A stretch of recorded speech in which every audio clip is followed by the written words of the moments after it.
MGR TV cinema நேயர்களுக்கு வணக்கம். 2 நாட்களுக்கு முன்னாடி என்னதான் ஆச்சு ரோபோ சங்கருக்கு அப்படின்னு நாங்கள் வீடியோ வெளியிட்டப்போ அவருக்கு ஒரு பிரச்சனையும் இல்லை, நல்லபடியாக வீடு திரும்பிடுவார் அப்படின்னு சொன்ன தகவல் மூலியமா நாங்கள் அந்த வீடியோ வெளியிட்டிருந்தோம். நாங்கள்லாம் அவர் நல்லபடியாக வீடு திரும்பிடுவார் அப்படின்னு நினச்சிக்கிட்டு இருந்தோம், நம்பிக்கிட்டு இருந்தோம். ஆனால் வெறும் 2 நாளில் இப்படிப்பட்ட ஒரு தகவலை நாங்கள் எல்லாரும் கேள்விப்படுற சூழ்நிலை வரும்னு நாங்கள் யாருமே எதிர்பார்க்கல. தமிழ் திரையுலகம் மட்டுமில்லை, அவருடைய ரசிகர்களும் ரொம்பவும் எதிர்பார்க்காத ஒரு செய்தி தான் ரோபோ சங்கரனுடைய மறைவு.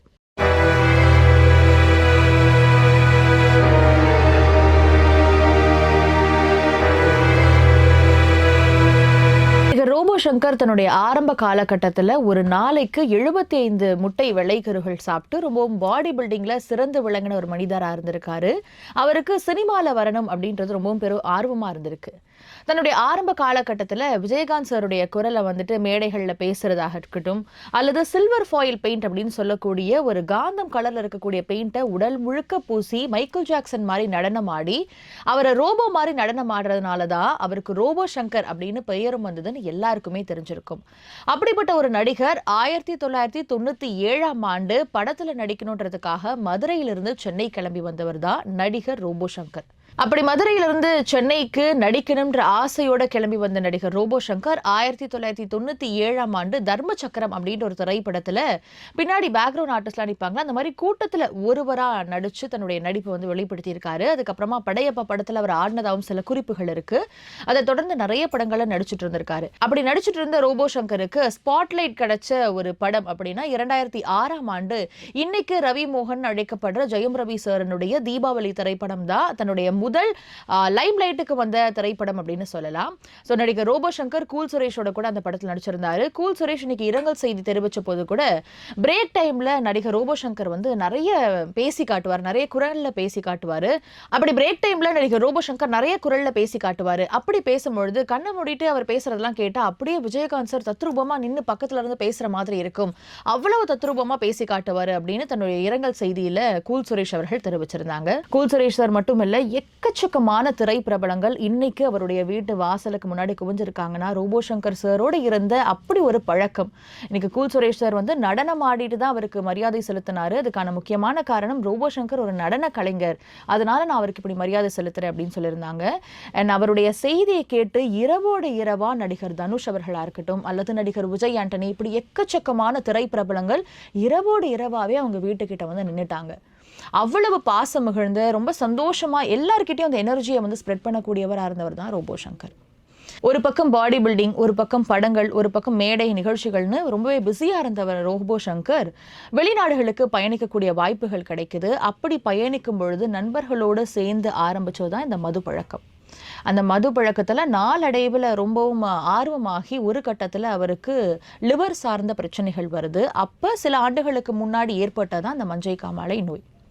ஆனால் அதிலிருந்தும் மீண்டு வந்து ஷூட்டிங் ஸ்பாட்டுக்கு போனால் கூட நான் இந்த மாதிரியான உணவு பழக்கத்தில் தான் இருக்கேன், நான் இப்படி தான் சாப்பிடுவேன்னு ரொம்ப கட்டுக்கோப்பான ஒரு டீசென்ட்டான ஒரு லைஃப் ஸ்டைலை ஃபாலோ பண்ணிட்டு வந்துட்டு இருந்தாரு. 2 நாளைக்கு முன்னாடி, அதாவது ஹாஸ்பிட்டலில் அவர் அனுமதி ஆகிறதுக்கு முன்னாடி அன்னைக்கு காலையில் தான் ஒரு படத்தினுடைய பூஜைக்கு போயிட்டு வந்திருக்காரு. மத்தியான வேளையில் கொஞ்சம் போய் ட்ரிப்ஸ் ஏதோ பக்கத்தில் போய் போட்டுட்டு வந்திருக்காரு. அதெல்லாம் சரி ஆகாதனால இரவு ரொம்ப முடியாமல் போனாலும் தான் சாயங்கால வேளையில் போய் அவர் வந்துட்டு மருத்துவமனையில் அனுமதியாயிருக்காரு. ஜிம் ஹாஸ்பிட்டல் அனுமதிக்கப்பட்ட அவரை மருத்துவர்கள் பரிசோதிக்கும் பொழுது கேஸ்ட்ரோ இன்டெஸ்டைனல் ப்ளீடும் மல்டிபிள் ஆர்கன் டிஸ்ஃபங்க்ஷனும் நடந்திருக்கு. அதாவது குடல்ல வந்து ரத்தப்போக்கு அதிகமாகிருக்கு. ஸோ அதனால தான் அவருக்கு அந்த மூச்சு திணறல் அல்லது மற்ற சிம்டம்ஸ் எல்லாம் ஏற்பட்டிருக்கலாம். அண்ட் இது ஆகினதுனால அவருக்கு மற்ற ஆர்கன்ஸ் டிஸ்ஃபங்க்ஷன் இல்லாமல் ஆயிருக்கு. அதாவது கிட்னியா இருக்கட்டும், லிவரா இருக்கட்டும், ஒவ்வொரு ஆர்கனா டிஸ்ஃபங்க்ஷன் ஆகும்பொழுது மருத்துவர்கள் எவ்வளவு போராடியும் வென்டிலேட்டர் சப்போர்ட்ல அவர் இருந்த பின்னும் மருத்துவ சிகிச்சைகள் அவருக்கு பலனளிக்காம அவர் மறைகிறாரு. தனியார் தொலைக்காட்சியான ஒரு தொலைக்காட்சியில் அவர் கலக்க போவது யாரு அப்படின்ற ஒரு நிகழ்ச்சி மூலியமா எல்லார் மனசுலையும் பதிய ஆரம்பிச்சாரு. இன்னைக்கு அந்த தனியார் தொலைக்காட்சியிலிருந்து எக்கச்சக்கமான கலைஞர்கள் அவருக்கு வந்து அஞ்சலி செலுத்த வந்திருந்தாங்க. அதில் பழனி பட்டாளம் அப்படின்ற ஒருத்தர் வந்து அவரை பத்தின நிகழ்வு ஒன்று ஷேர் பண்ணியிருந்தார். ரொம்ப சந்தோஷமான மனிதர், இப்படிப்பட்டவர் எல்லாம் சொல்லும் பொழுது அவர் கடைசி ஒரு வார்த்தை சொன்னார். அதுதான் நம்ம கவனிக்க வேண்டிய ஒரு வார்த்தை. என்னன்னா, வடிவேலு பாலாஜி சார் மாதிரி இன்னொரு ரோபோ சங்கர் மாதிரி நம்ம யாரையுமே இழக்கக்கூடாது. ஏன்னா அவருடைய கலைஞருடைய வாழ்க்கையில என்ன உணவு கிடைக்குதோ அப்பதான் சாப்பிட முடியும், என்ன கிடைக்குதோ அதை சாப்பிட முடியும், எப்போ டைம் கிடைக்குதோ அப்பதான் தூங்க முடியும். இப்படியே ஒரு கலைஞர் ஓடிக்கிட்டு இருக்காங்க. அதுல தங்களுடைய உடல்நிலையை அவங்க பார்த்துக்க மறந்துடுறாங்க. அதனால கண்டிப்பா எல்லாருடைய உடல்நிலையுமே பார்த்துக்கணும். இன்னொரு வடிவேல் பாலாஜியோ அல்லது இன்னொரு ரோபோ சங்கரையோ திரைப்படங்களையும் நம்ம இழந்துடக்கூடாது அப்படின்னு ரொம்பவும் சோகத்துல பேசியிருந்தாரு. அவருக்கு இரங்கல் தெரிவிக்கிறதுக்காக எக்கச்சக்கமான திரைப்பிரபலங்கள் வந்திருந்தாங்க அப்படின்னு நம்மளுக்கு தெரியும்.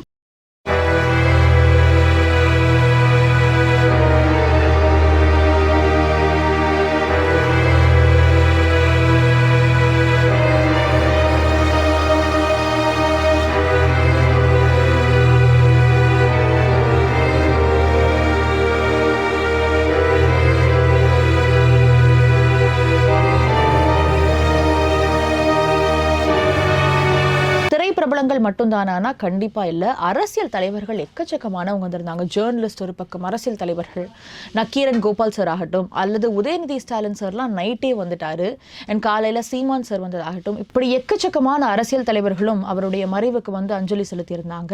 எக்கச்சக்கமான நடிகர்கள் அங்க வந்து அஞ்சலி செலுத்திட்டு போன ஒருத்தர் கூட கண்ணுல தண்ணீர் இல்லாம போகல அப்படின்னு தான் சொல்லணும். ஏன்னா சின்ன கலைஞனா இருக்கட்டும் அல்லது பெரிய கலைஞரா இருக்கட்டும், எல்லாருக்குமே ரோபோ சங்கர் சாருடைய இழப்பு ஒரு பெரும் பாதிப்பை ஏற்படுத்தி இருந்துச்சு. அதுலயும் தன்னை சுத்தி அவ்வளவு கேமராக்கள் இருக்கு அப்படின்ற எந்த ஒரு கான்சியஸுமே இல்லாம தங்களை மீறி அவங்களுக்கு அந்த அழுகை வெடிச்சு வந்தது அப்படின்னு தான் சொல்லணும். ஏன்னா சூரி சார் எல்லாம் அப்படி அழுதாங்க. சூர்யா இருக்கட்டும், சிவகார்த்திகேயனா இருக்கட்டும், கூல் சுரேஷ், இப்படி எக்கச்சக்கமான நடிகர்கள், தனுஷ் சார், இவங்க கூட எல்லாம் நிறைய நாட்கள் ரோபோ சங்கர் பயணிச்சிருக்காரு.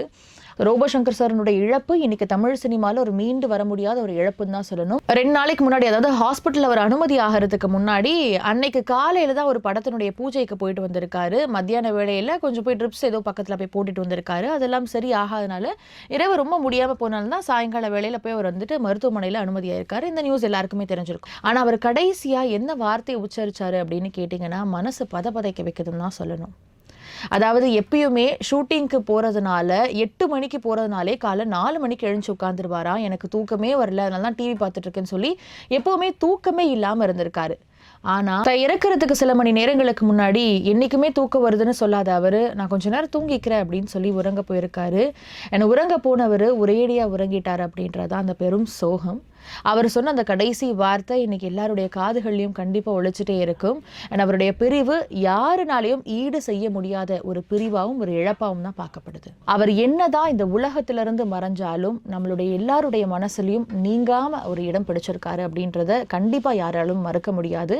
அவருடைய ஆத்மா சாந்தி அடைகிறது மட்டும் இல்லாம அவருடைய குடும்பத்துக்கு என்ன வார்த்தைகள் சொல்லி எல்லாரும் ஈடு கட்டுறது அப்படின்னு தெரியல. ஏன்னா ஒரு பெரிய பலமா இருந்த ரோபோ சங்கரை இன்னைக்கு அவங்களுடைய குடும்பம் இழந்து நிக்கிறாங்க. அப்படி ஒரு மாபெரும் சிங்கம் மாதிரி இருந்த ரோபோ சங்கரை இழந்து வாடுற அவர்களுடைய ரசிகர்களுக்கும் சரி, அவருடைய குடும்பத்தினருக்கும் சரி, ஆழ்ந்த அனுதாபங்கள்.